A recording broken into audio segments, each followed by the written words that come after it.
আর বুঝি কি রান্না করছো গো? ছোলা ভাজা করব। কি ছোলা ভাজা করছো? এটা কি দিয়েছো? পেঁয়াজ লঙ্কা।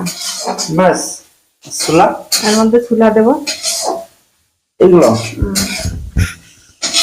হয়ে গেছে পেঁয়াজ লঙ্কা।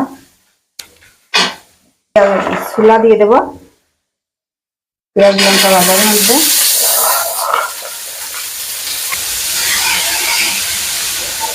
লবণ দিয়ে দিচ্ছি। আর ছোলা ভাজা হয়ে গেছে, এবার আমি তুলে নেব।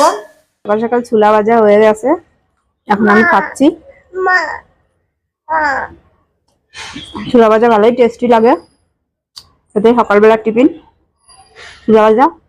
এর সাথে মুড়ি হলে আরো ভালো লাগতো, কিন্তু এখন কে যাবে আনতে দোকানে, ছোলা ভাজাই খাই।